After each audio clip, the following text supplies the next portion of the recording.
Welcome to In Dark Places. Good to the last drop. I've talked about our friend Mark Corbin a few times on the show. He was in our group, the Appalachian UFO Research Society, until he died in June of 2013. One of the last UFO cases that Mark was working on was the CSX train that collided with the UFO. He was super excited to be looking into that case. One night he told me that he had just got home from talking to the yardmaster at the Prestonsburg Railroad Yard. The yardmaster was there when the damaged train was pulled into the yard, and he was questioned by the men in black and everything. I've always wondered if Mark got too close and found out something that he wasn't supposed to know about in that case, because it was kind of odd that that's one of the last ones he worked on, and then he died. I was talking to his widow one day, and I asked her if Mark told her the yardmaster's name, and I'd love to talk to that guy. She said, "Yeah, you need to talk to James Scott." So I told the other guys in the group, and we set up a meeting with James Scott. We wanted to solve the mystery of the CSX UFO collision for our buddy Mark. In February 2014, I met up with Chad from our group in Prestonsburg, Kentucky, and together we were going to meet James Scott. We thought that the lobby of a local hotel would make a good meeting place. Chad was going to film our interview with James and was hoping to release a documentary about the CSX UFO incident. It was an exciting time. We met James in the unusually crowded hotel lobby that day. It was really loud. When we got to the hotel, I was looking all around for the men in black. I was pretty scared at first, but I loosened up pretty quickly after we started talking to James. He's a cool dude. We chatted with James for a few minutes while Chad was setting up his equipment. And when he got everything all ready to roll, he said that we could take turns asking James questions and that I could go first. I'd never interviewed anybody before, so I didn't know how to break the ice and all that good stuff. So I just blurted out the first thing that came to my mind.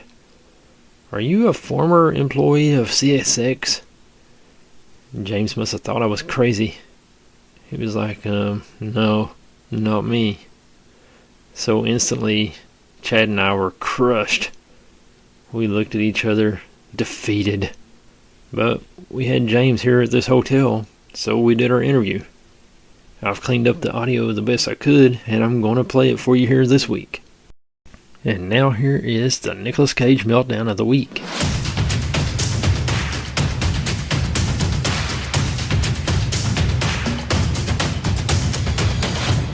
Oh, yeah? Yeah. You know why? You know why? Because you drink too much. Me? Because when you drink too much, it makes your brain soft. I gotta show you something. Before I started drinking, I could not do that. Why would you want to do that? It gives me pleasure. Wowie! Wowie!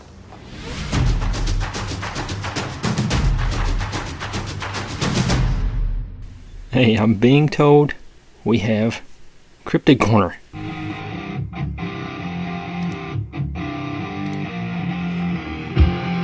This is Mr. Hunted, your In Dark Places news correspondent, with this week's Cryptid Corner. The Swan Valley Monster was a grotesque beast sighted on August 22nd, 1868 in Idaho. The Swan Valley Monster made its appearance on August 22nd, 1868 in the otherwise tranquil locale of Swan Valley, Idaho.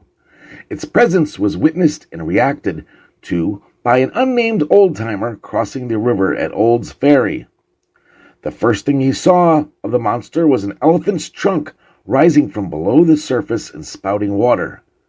This was followed by a snake-like head the size of a washtub, with a single horn that kept moving up and down, and long black whiskers on both sides of his face. It had 10-inch long fangs and a red forked tongue that spewed green poison. When it hauled its massive body onto the shore, the old-timer noted that it must have been 20 feet long, and it stank to high heaven. A pair of wing-like fins, or fin-like wings, came out the sides of its neck. Its forward half was like a snake, the thickness of a calf, greenish-yellow, with red and black spots.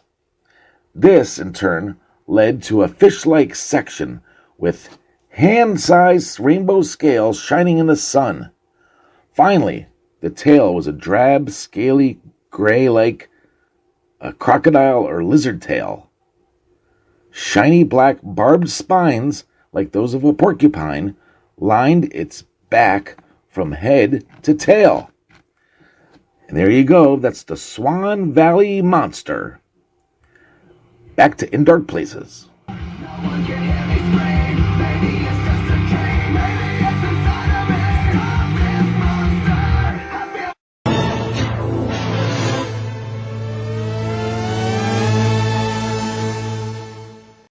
James Scott is a modern-day treasure hunter. He's been looking for John Swift's hidden silver for over 40 years. And that's a really fascinating story. I want to have him on the show one day just to talk about that.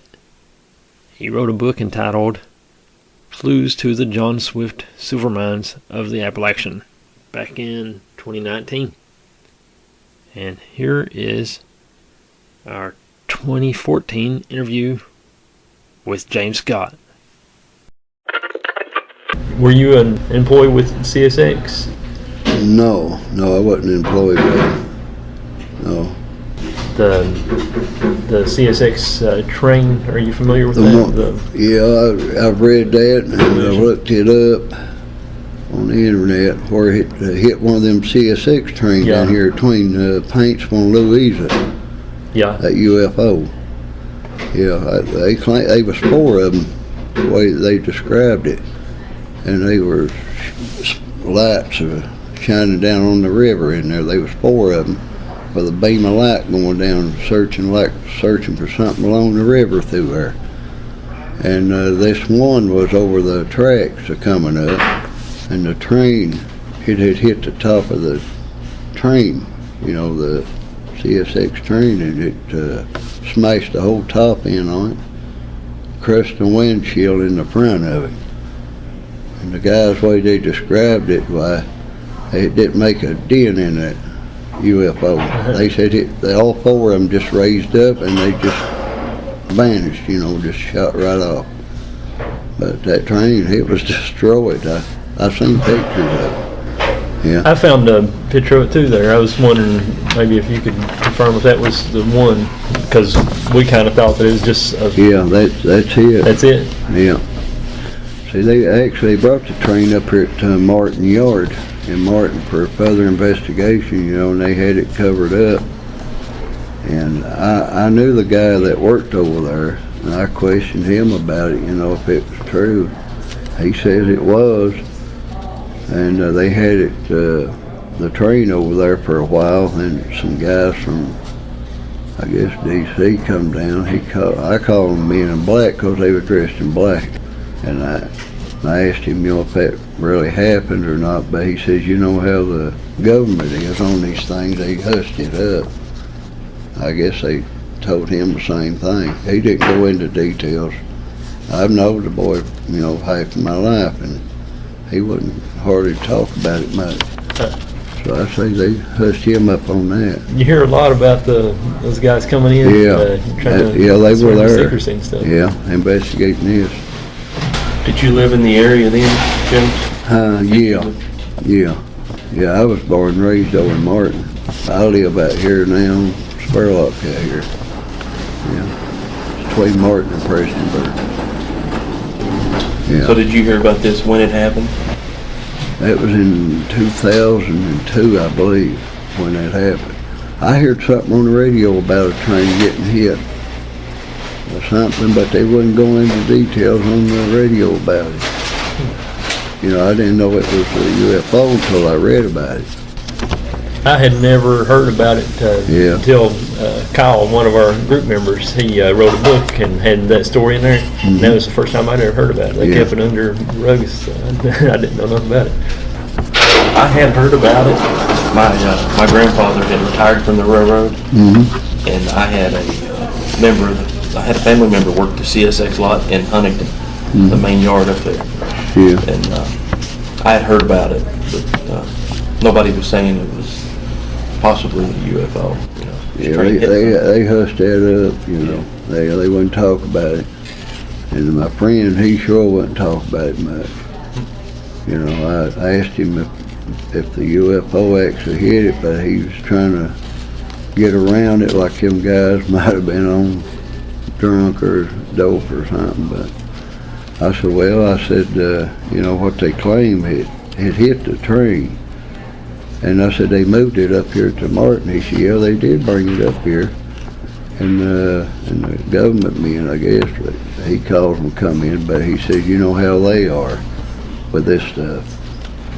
So he wouldn't go into details on that. Yeah, they probably... They hushed him up. Yeah. Yeah, or he'd lost his job, or if he did. I found some maps on Google of the area there in Paintsville around where it could have possibly happened. Yeah. Would you be familiar with where the location was? I'd have to look and see. I've seen some maps, I think, on that. They referred to it as the Wild Kingdom over there. Now, I've not heard of it, but they say it was between Paintsville and Louisa, in between there somewhere down them tracks. Yeah. On the next to the river, going down that way. That's where it happened at. Yeah, these are more close. And I think it was in a kind of a remote area. Not many, people lives in them areas. Yeah. I think it's kind of out in a remote area there. I was under the impression it was closer into Paintsville, so Well, I printed probably about 10 miles out of And I Paintsville. heard that some of the guns was loaded, and they turned them over on the side of the tracks and spilled all the coal out of them. It had to take a big lick to do that. Yeah. It sure did. Oh yeah. And these guys was talking like it might have hit the tunnel going through. Now you know a train ain't gonna hit no train tunnel. No.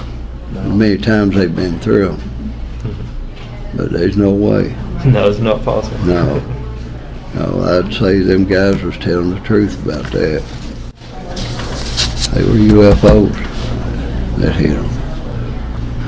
What can you tell us about your experience that you had up here at home? Yeah, it was my daughter and her two friends up here where I live right now.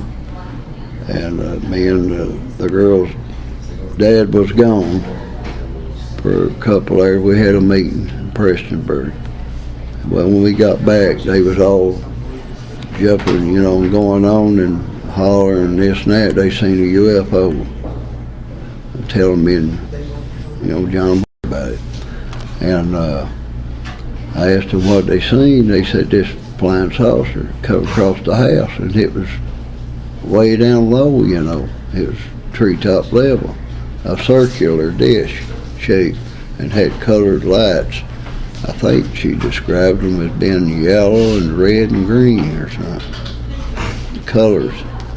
And it was going around on the bottom of the saucer.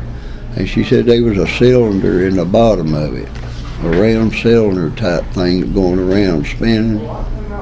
And it was making a humming noise out of it. Yeah. And they stood out there and watched it right over top of them.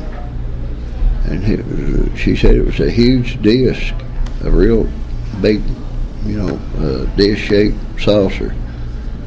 But now, a few minutes later, she said there was about 4 jet fighters come across, just one right after another.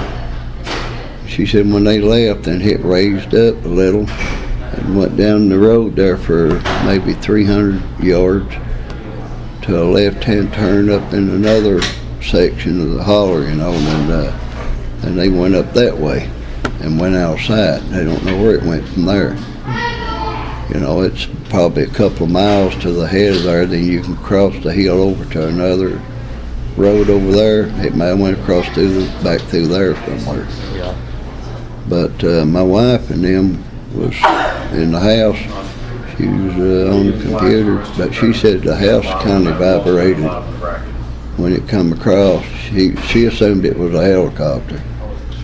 We've heard a few stories like that with some associated. That helicopter, I don't think it would vibrate your house. I don't think. My wife and my son and my other daughter, they were laying down. It was probably 11 o'clock or so. Yeah. But they felt the vibration from it too. You know, they assumed it was a helicopter or something. My wife did. And now them kids, when they come in the house, everybody got up, you know, and they were screaming and going on. The smaller kid, yeah. But these girls swear it was a flying saucer. It was no helicopter. They know what a helicopter looks like. But she said this one had no propellers on it or anything. It was a circular disc shape, you know. When was this? What year was this? She was 16 at the time. She's 21 now. That's been a few years ago back. But me and her dad, now he come down to the house next morning, and we was looking where it was at over there on the hill. Now, a couple of the big trees that was there, the leaves on them had wilted on them. We noticed that. Because something was hovering over top of them. Yeah, had a lot of heat. The leaves was wilted, but the ones way out around there was real nice and green. But just where it was sitting, hovered, yeah. The leaves on them had wilted down and was changing a little bit of color to them.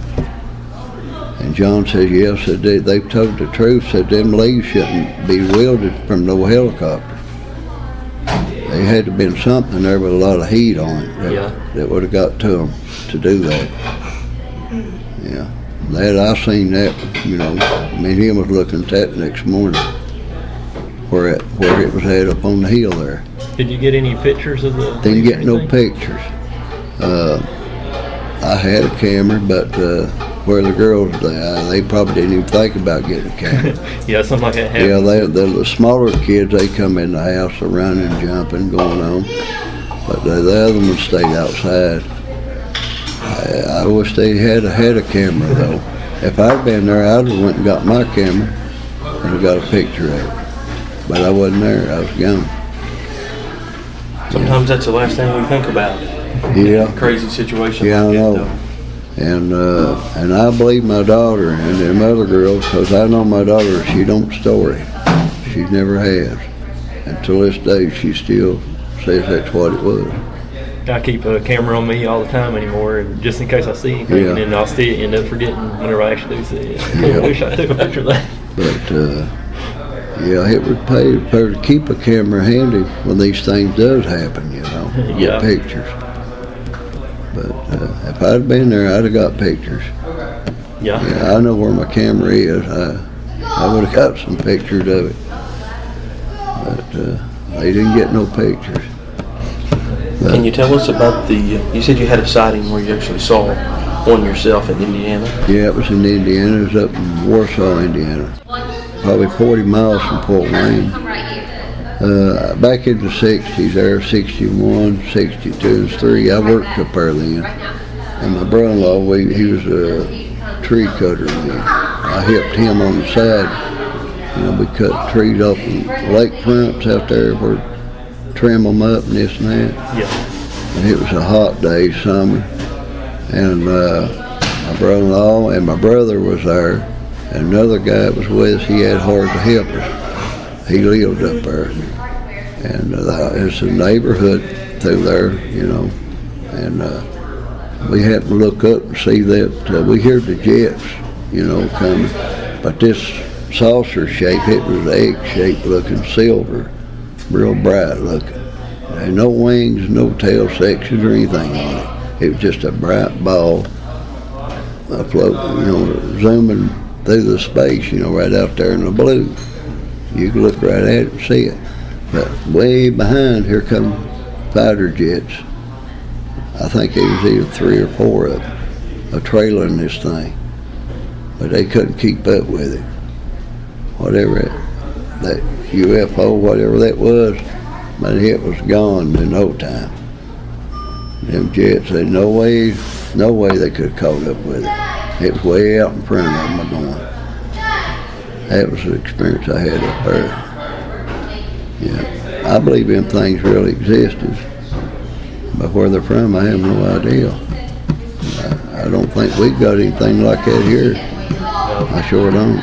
Not to move like that with no wings or anything on it. No way. I think them things from out yonder somewhere out there. But that's the only experience I've had was out in Indiana. My daughter had this one.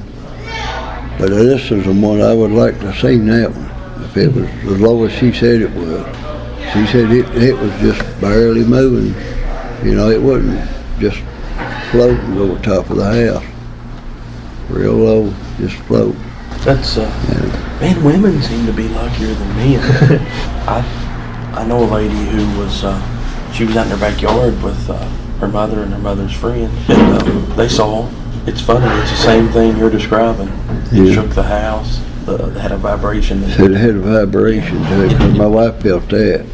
She thought it was a helicopter, cause, you know, but there was no helicopter. It hovered right above their right above their house. I mean, this thing was after dark, and it was late at night too.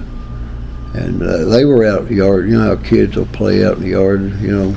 And we got porch light on and stuff. Them girls waiting on me and their daddy to come back. You know, they knew we had a meeting down here. They were just out playing, and here come this saucer right over the hill and come down right over top of the house. They stood there mushing that. Boy, my grandson, he was probably, he was 10 years old. He was a pretty good sized kid. And he says that's what it was too, but now him and his little sister, they run in the house. Yeah, they didn't know what was going on out there, what was going to happen. But they kept looking at it. But Brandon, you know, that grandson, he swore that's what it was. And my daughters and them other girls swore to their daddy, you know, that's what it was. UFO said we just seen one. My buddy over there in Sydney I was telling you about, he saw jets coming down right on top of his trailer, and he went out in the yard to see what was going on, and he saw jets just like they were looking for something. And then after they were all cleared out, there was something came up out of the valley. I believe every time them jets are flying like that after dark, that low down, they're looking for one of them or they're after one. Yeah. And it's hid somewhere. I believe so. Down in these hollows and things. That's the way that one was a hiding from. Came right out of the valley. It was right over our house, and neighbors, I got a neighbor who lives right next door to me, and one lives up on the hill up above her, but I didn't ask them if they heard or seen anything about that. Sure didn't, my neighbors. Of course, it being that late, you know, I doubt they've probably been in bed or something.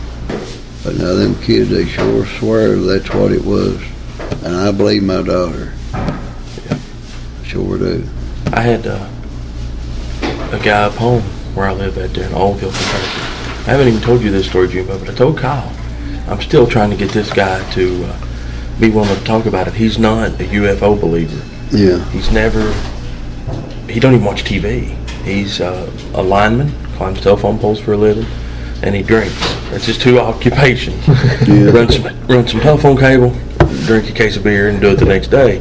His wife is a pharmacist, and they came home one night. It was pretty late, and it was a weekend. They pulled in to their house. They live right with my sister, then one more house, and then their house. Yeah. And up on top of the hill, hovering above the hill, he said he saw something. And he told his wife, he said, "Look at that." And she looked up there and she said, "Well, what is it?" And he said, "I don't know, it's a helicopter, I guess, looking for pot." And he said, the longer that they looked at it, he said he shut his truck off. And he said the longer he looked at it, the better his eyes was able to pick it out. And he said they both realized that it wasn't near as far as they thought. And it was small. Yeah. It was a small UFO. I mean, he was talking like it wasn't no more than 10, 12 foot across. And he said that's when he realized, you know, shit, this ain't no helicopter. You know, they thought it was a quarter of a mile away, and it wasn't no more than 300 foot away. Yeah. And they sat there watching it. And he said it just went and just sunk right into the woods. So him and his wife got out. He said, you know, I blew it off as could be anything. So the next morning, he told his wife, I'm going to walk up there and look. And she said, well, I'll go with you. And so they walked up that way. He said they walked up this old thick hillside. He said they got up there where the tree line started, and it should, you know, they was kind of looking around.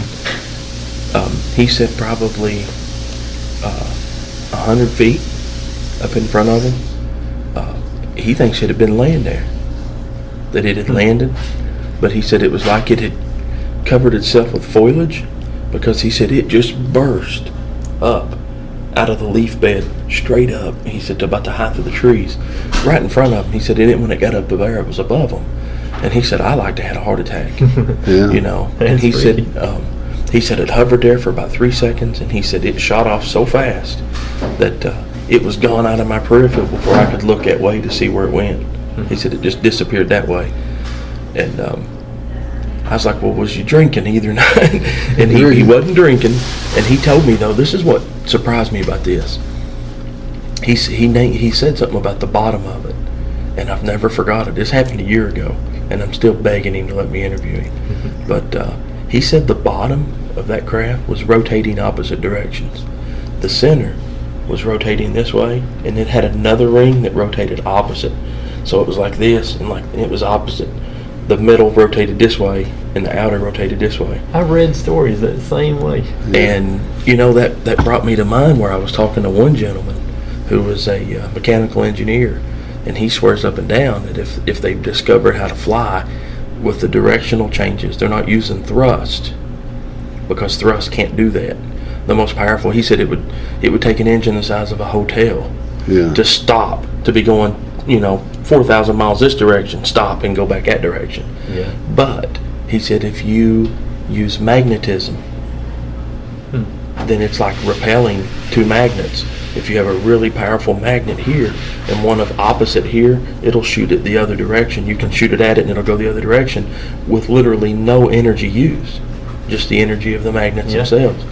So he always told me that he looked for them to have a magnetic drive, and that made me think where they were spinning in opposite directions. If one was a positively charged magnet and one was negatively charged, then it was creating push and pull right underneath it. Yeah. And that could have been explaining why it was spinning that way in opposite directions underneath of it. Yeah. But interesting. I can't get him to even let me record him saying it. But I believe him just because he's not a UFO guy in the least bit, you know. I mean, he doesn't know a dang about them. Yeah. Don't even believe in them. He don't even know what that was. He thinks it's some type of weird government. He said that had to be government, high-tech government. And I'm like, whatever you say. Yeah, it sped off at 3,000 miles an hour. I bet it is high-tech government. I don't think we got anything like that. No. We're good. We ain't that good. But them kids, the way they described that cylinder in the bottom of this, and it was going around, but it was a hum coming out of it, vibration. They stood right underneath that. And I often wonder, you know, if that thing might have been radioactive or something. Yeah. And them being that close to it, but we won't know, you know, until something happens. They may get cancer or anything from them. Yeah. Later on in years. That's true. They could have been exposed to. Yeah. I mean, I know if you're exposed I to. believe, if I ain't mistaken, I could ask her again, but I believe she said she felt some heat off of it while standing under it. That's how low down it was. That's amazing. Yeah. I wish I could see one that close. Yeah, I would too. I'll tell you what, but I was wanting to see that one that night. I just wasn't there at the right time. Yeah, everything I've ever seen has been way up. I said, why couldn't me and John been here? My buddy and seen this too. But we got there just a few minutes after it left. Wasn't long after that, about 20 minutes later, and we showed up, and he'd already gone. Yeah. That could have been the same type of thing with the magnet and stuff. Yeah, when they saw it spinning, maybe it was too dark for them to see. Maybe the other was spinning.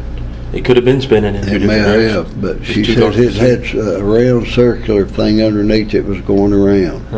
Underneath it. Yeah. I don't know if helicopters have anything underneath it going around like that. No. Myself.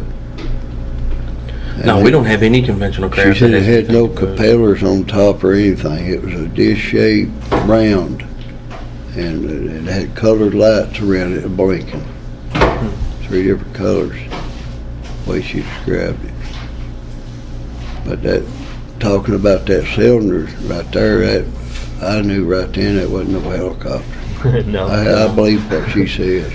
no, there ain't no way. And all 3 of them said the same thing, them girls. Yeah. They said that's what it was. But why my wife and them, they didn't come outside. Of course, she's busy anyway on the internet and stuff, you know. And she assumed it was a helicopter, so she didn't pay no attention about coming out. Are there any power lines or anything around there, like the big power, heavy-duty ones? Or, Just the electrical wires, you know. I hear a It's lot got the about- transformers on them and such, you know, up and down the road. But it was over top of them. If it hit them, it might have been an explosion or something. I hear a lot of stories about them hanging out around like the big Yeah. tower type. Yeah. We do have a power plant over at Martin there. It's just a few miles away. You're talking about the big transmission line? Yeah. Yeah. Yeah, it's a power plant. Yeah. But now, whether it was over there or not, I couldn't tell you. I don't know. Yeah. I know they got a big one down around Kentucky Power down there, don't they? Oh, yeah. Are they moving that out of there? Or I've heard closing? that it shut down. I have too. I just wonder if there hadn't been some activity around one of them down there, don't it? Nationwide, it's reported all the time about lots of UFO activity around power But plants. them guys on this train deal, that was between Paintsville and Louise. I think they was on their way to Catlettsburg Yeah. to take the coal down there at that plant. They say they were searching in the river for something. Looked like some searchlights beaming down and going different directions on the river around in there. I wonder what they could be looking for down in there. Yeah, that's weird. It sure is. I think that a lot of them get some kind of a like power source from like the They water, may lakes and be stuff. getting water or something. I don't You know. hear a lot about lakes and around the ocean and stuff Yeah. like that, and even some of them have seen like water going up into them or something. Yeah. It could have been something like that. I've heard of them going under the ocean floor too, you Yeah. know, diving down, coming out whenever they want to, you know, shoot out of the water. Yeah, we were working on one there a while back about up at the Ohio River. People had been seeing up around Parkersburg. Yeah. They just go right into the river there, but we never could get any more information out of it. Well, but these guys said they were searching around the river. They was 4 of them, I believe. And that one was over the tracks. That's how come it hit the train. I don't know whether the guy on the train didn't see it right till he got up to it, or whether it accidentally hit it or what. People be surprised how quiet a train is. Yeah. If you're on the tracks and it's coming at you, Yeah. you'd be surprised how it's. But it done damage to it. I've seen them pictures. Yeah. And that guy, he wouldn't talk about it. It's Mark wanted me to talk to him, Mark Colburn, and question him about it. And I went over there to talk to him, but he wouldn't tell me much about it. He says, you know how them government men is, they hush everything up. That's what he said. I said, I just, like to find out if all this is true and stuff. He said they had the train up there and it did have damage. But he wouldn't say nothing about the UFO. He didn't say nothing about that. Was he one of the conductors on there? No, he's a manager over here to the railroad yard. Oh. He's the one that does the hiring and the firing and all that. He's been there 30 years. About ready to retire. And I went to school with the guy, I know him. But he wouldn't talk about that. He said, you know how them government men is, he just kind of walked off. He says they want everything hushed. That's what he said. He wouldn't tell me nothing else, just walked off. And I never know they've done that before. if he would ever change his mind and decide to tell you anything, could you put him in contact with Well, us? maybe if he ever retires from the railroad, he's afraid to get losing his job. Yeah. He's been with them a long time. Yeah, I got a guy right now that's trying to get me the names of some people who might have retired If he from this retires area now, I can get after that. I could get information out of him. I know him pretty good. Yeah. Yeah. He lives over around Martin there. We went to school together, that boy. He said they had the train up there and they had it covered up in canvas or something. The whole thing. They hid it. Wasn't nobody see it. See, that's interesting. And when I ask a boy who's an engineer for the railroad, I said, "Have you heard about it?" He said, "Oh yeah, of course I've heard about it." And I said, "Well, I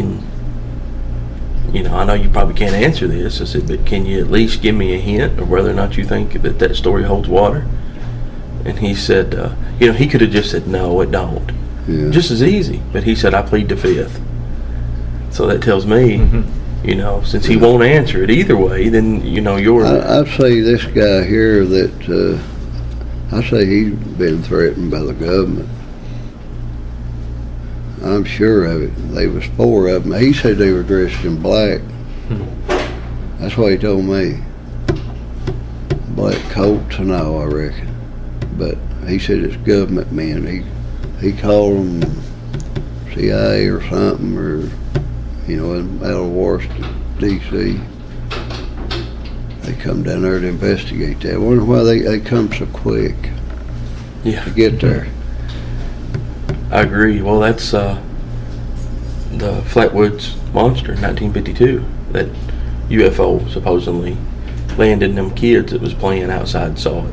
Yeah. 11 people saw it. Nobody ever thought it was strange that happened at 8 o'clock at night.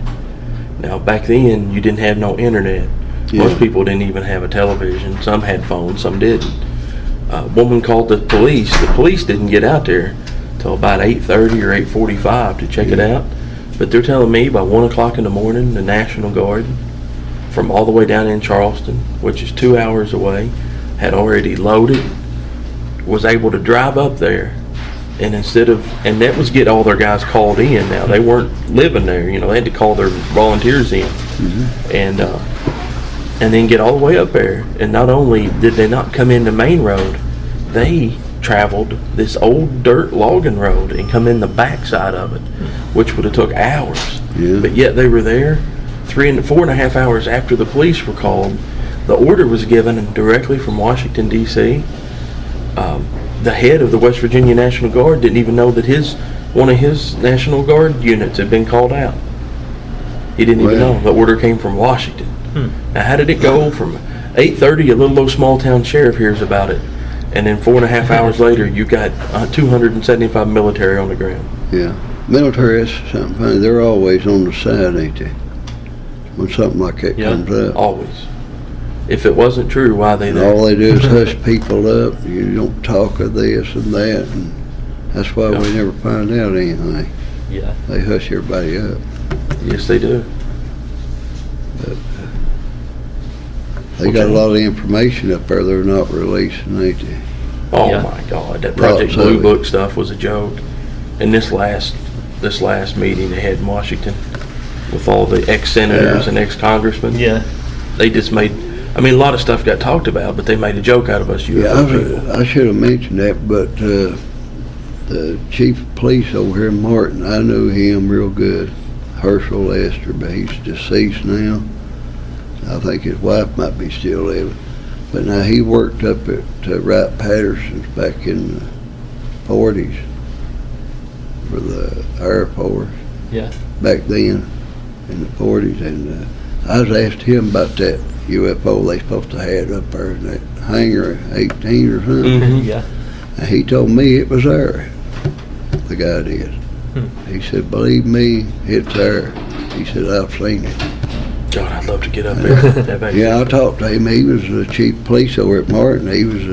He's probably up to 70. He's passed away now. He's a good feller.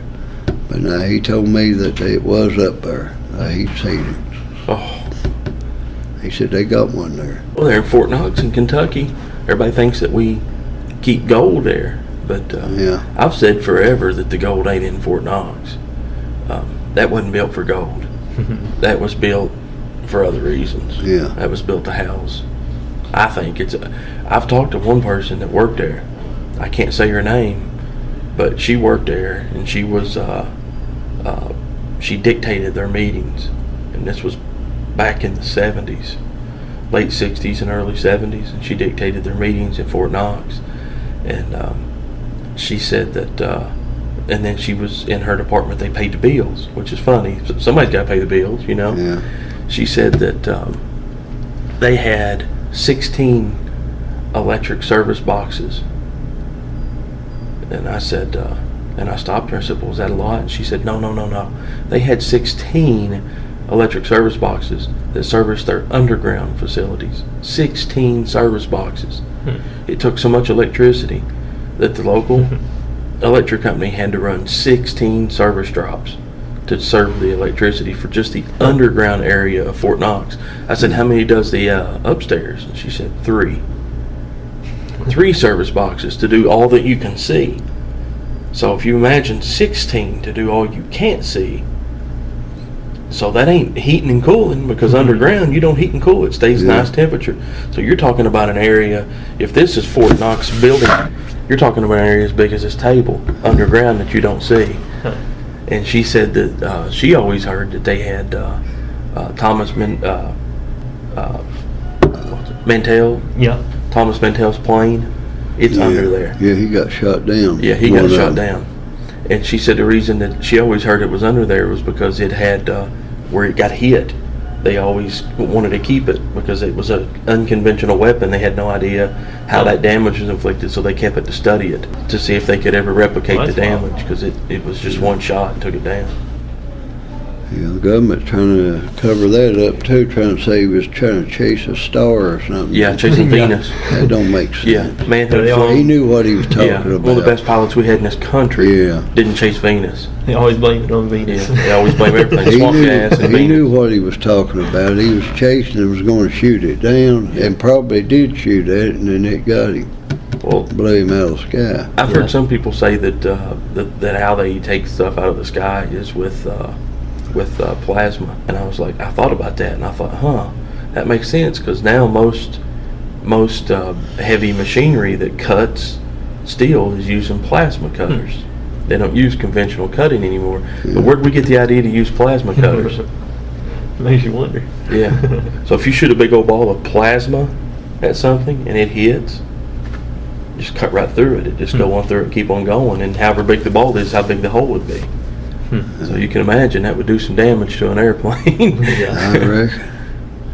But we got those lasers now on that Air Force does, don't you, on them jets. The new type of laser they got. Yep. I seen that the other day on TV. Navy is outfitted with them too. I don't. If they ever got into it with them flying saucers, I don't think it'd stand a chance. I don't know if they would either. They would just blow them ships up, planes and everything. Yeah. But we definitely have something in our Navy, because when China announced that they had all those putting out that whole fleet of nuclear powered destroyers and aircraft carriers and submarines, everybody expected the United States to panic, and we didn't even increase. We had sent 4 new ships a couple years ago to South Korea in that area, that bay.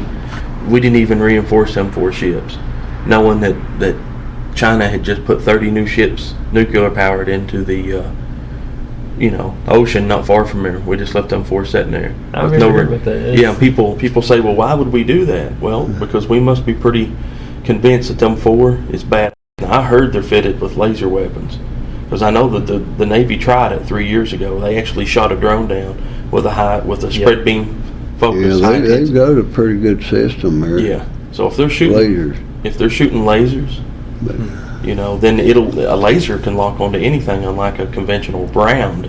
You have to, if a jet's flying here, you have to shoot you around there to intercept.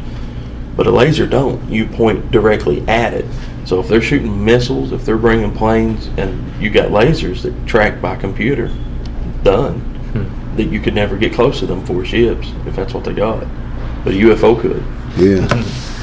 Yeah, you know, they're way more advanced than we are. They've been more advanced for a long time. They got machines like they're driving around on spaceships and things. Well, you know, they got weapons on there. Oh yeah, a lot more powerful than what we've ever seen. Yeah. Well, I think they have cloaks too. I think that explains a lot of times when people say I was watching it disappeared. I think they have cloaks, and I think they cloak it in like infrared light. That's why you can see so much at night that lights up under an infrared scope but don't light up during the day. Because I think they cloak in infrared, and our eyes can't see infrared. Yeah, I think they can hide them from our eye view. They can. You know, like disappear, but they're there, but you can't see them. Yeah, that's it. I believe they do that. I saw back in December, I saw one of the big triangle things. I was on my way home from lunch at work, and it's a real cloudy day. I was noticing the clouds look kind of weird, and then there's a little space in between. I could see some blue, so I was looking in the blue. I could see like a triangle there, but it looked glassy. You can like reflecting the clouds and stuff. Well, that's not right. Yeah, they can look invisible. I believe they can. Oh yeah, they can. They can definitely go invisible. I think they do it with infrared, because our eyes, our visible light's about 400 nanometers to 700, and I think after 700 they stay in that light and we can't see it. That whatever they use to make them as fast as they are, what do you think that is? I think it's magneto drives. I don't think it's conventional, because you don't hear it. So it's not a combustion engine. It ain't going boom, boom, boom with pistons. I think it's magnets. Yeah. I think it's magneto drives, and that they can twist those magnets, push, pull, push, pull, push, pull. And, I mean, they're already saying that. NASA already said that's how we're going to have to travel faster in space. They claim it, I heard it on TV, or they saying it was antimatter or something. But now that stuff is dangerous, that antimatter. You know, they're trying to make that right now. They said it'd take another 200 or 300 years or something just to get a little tiny bit of it. But it's highly explosive, though. Yeah. Sure is. They were close to discovering that probably a couple years ago, and then just all of a sudden, for some reason, that whole plant there just shut down, and nobody knew what happened to it or anything. And then they finally got all the power. Yeah, they had a place somewhere out west there underground where they run that through that, try to get that antimatter, and they ain't even got none yet. But that thing that goes through that, you know, goes around, it's maybe 4 or 5 miles around. Mm-hmm. And they claim if it, whatever that is, that some kind of a ball or something that goes through or a metal object, but if it was to hit the side of that, it would be one of the awful explosions ever was. If it ever touched. But it stays inside that and makes one circular all the time. It keeps going around. But he says it'll take 500 years just to get a little tiny bit of antimatter. But if them spaceships got that as much as they got, you know, that make them ships move as fast as they do. They're way ahead of us. Yeah. If that's what they're using. Yeah, they're using something that we don't know about yet. I believe that that one that they claim that they don't know if it's a meteor that hit or that one exploded up there on the Russia coast. Yeah. That could have been one of them exploded there. One of them saucers. Could have been. They say it was a meteor. Because it leveled trees for I don't know how many miles, but it just leveled everything. Yeah, back in 1800. Yeah, that's when it was. It was a huge explosion, but there's no impact crater. Yeah. It exploded above the ground. But it flattened everything on the ground, but it crisp, burned it to a crisp, didn't it? Yep. Yeah, they say that vegetation's still not really growing. Yeah. I don't think that was no meteor. I Yeah. I don't think so either, because I don't either. I don't understand how come that they're only now using that as an excuse that meteors, for some reason, can explode instead of, if meteors can explode, they said the larger ones tend to explode. Well, then what about them huge craters in the Yucatan Peninsula that supposedly wiped out dinosaurs? Why didn't that meteor explode? Yeah. Why did it make it? If one explodes, they all Something explode. caused it to explode, but I don't think it was a meteor. I think it's one of them flying saucers. Oh yeah, I think Sure do. I think it exploded in midair. It might have hit something. I think some of them ancient Sumerian texts talking about the gods that fought with lightning and thunder above them. Yeah. Said that they were in the sky with the birds fighting with lightning and thunder. Yeah. Well, that just describes for me right there. They was in the sky fighting with lasers and it looked like lightning, and the thunder was the boom from the fighting. They watched UFOs fighting, is what they That's watched. what it was, wasn't it? Yeah, absolutely what it was. That's absolutely what it was. I think there was a huge fight for this chunk of dirt that floats Yeah. for whatever reason.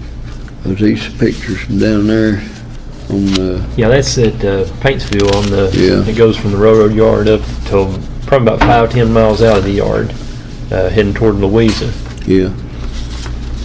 They say that the conductors and such called that the Wild Kingdom there in that little area, Yeah. and I was looking for a place that would fit that, where there's a lot of animal life and stuff like that, and away from the houses. You can tell that's just all land. They ain't no houses. I thought that would down fit in the that area. description.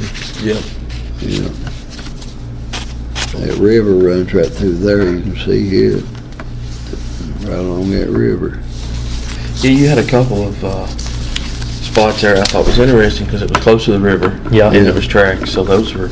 And you said something about mile marker 42. Yeah, they say it happened at right off mile marker 42.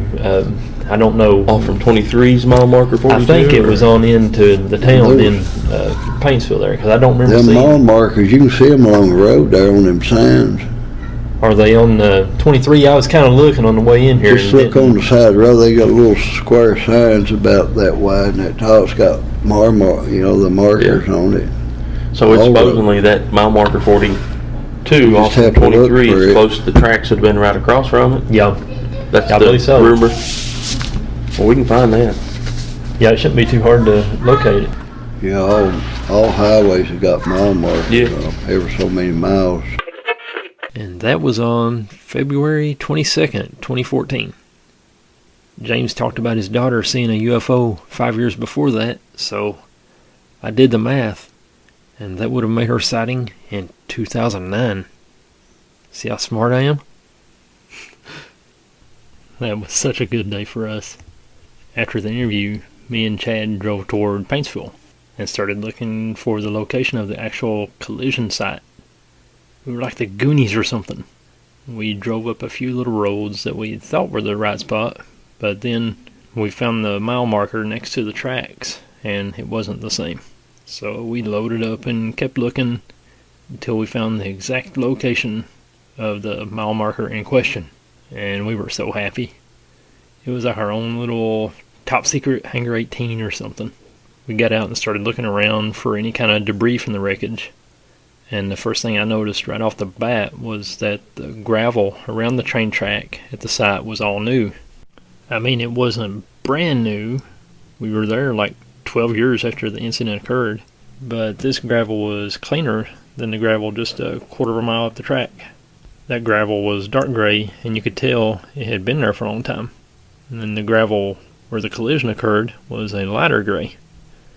This area had been scraped clean, and gravel had been replaced. It looked a little suspicious. There were a few houses around the area, but we didn't see anyone around.